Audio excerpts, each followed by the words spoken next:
സദസ്സിന് എൻ്റെ വിനീത നമസ്കാരം. ഇന്ന് ഞാൻ നിങ്ങൾക്ക് മുന്നിൽ പറയാൻ പോകുന്നത് വായനയുടെ പ്രാധാന്യത്തെ പറ്റിയാണ്.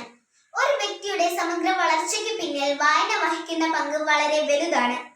വായനയിൽ നിന്നും ലഭിക്കുന്ന അറിവും അനുഭവവും ജീവിത വിജയത്തിന് ഉപകരിക്കുന്നു. വായിച്ചാൽ വളരും, വായിച്ചില്ലിൽ വളയും എന്നത് കുഞ്ഞുണ്ണി മാഷിന്റെ പ്രസിദ്ധമായ വരികളാണ്.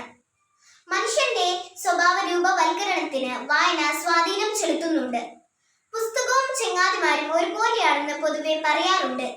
ഒരു നല്ല പുസ്തകം ഒരുവനെ നന്മയുടെ പാതയിലേക്ക് നയിക്കുന്നു. തെളിഞ്ഞ വായന മനുഷ്യന്റെ മഹത്വം വിളിച്ചു പറയുന്നു. ഇംഗ്ലീഷ് ചിന്തകനും പ്രബന്ധകാരനുമായ ഫ്രാൻസിസ് ബേക്കന്റെ അഭിപ്രായത്തിൽ ചില പുസ്തകങ്ങൾ രുചിച്ചു നോക്കാനുള്ളതാണ്, ചിലത് അപ്പാടെ വിഴുങ്ങാനും, വളരെ ചുരുക്കം ചിലത് ചവച്ചരച്ച് ദഹിപ്പിക്കാനും. പലതരം പുസ്തകങ്ങളും ഉള്ളതുപോലെ തന്നെ പലതരം വായനയും ഉണ്ടെന്നുള്ളതാണ് അദ്ദേഹം ഈ പറഞ്ഞതിന്റെ സാരം.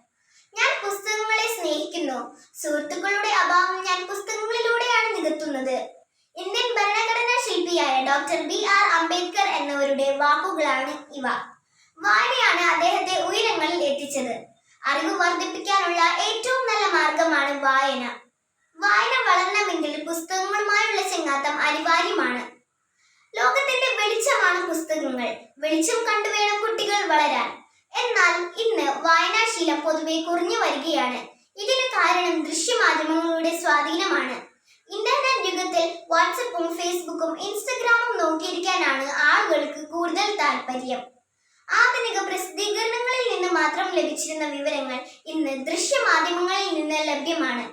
മുൻപ് വിജ്ഞാനത്തിനും വിനോദത്തിനും വായന ഒഴിവാക്കാൻ പറ്റാത്ത ഒരു കാര്യമായിരുന്നു.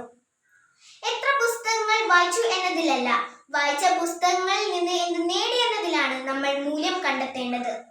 ഒരു ജീവിക്കുന്ന മനുഷ്യനെ വധിക്കുമ്പോൾ ചിന്തിക്കുന്ന ഒരു ജീവി തന്നെയാണ് നശിപ്പിക്കപ്പെടുന്നത്. എന്നാൽ ഒരു പുസ്തകം നശിപ്പിക്കുമ്പോൾ ചിന്ത തന്നെ നശിപ്പിക്കപ്പെടുന്നു എന്ന് മിൽട്ടൺ പറഞ്ഞിട്ടുണ്ട്. ഇപ്പോൾ തുടങ്ങാം നുറുങ്ങു കവിതകളിലൂടെയും ചെറിയ ചെറിയ കഥകളിലൂടെയും നമ്മുടെ വായന. നിറയട്ടെ വായനയുടെ വസന്തം, നന്മയുടെ ദിനങ്ങൾ. വായന നമുക്കൊരു ശീലമാക്കാം. എന്റെ ലളിതമായ വാക്കുകൾ ഞാൻ ഇവിടെ നിർത്തുന്നു. എല്ലാവർക്കും നല്ലൊരു ശുഭദിനം ആശംസിക്കുന്നു. നന്ദി, നമസ്കാരം.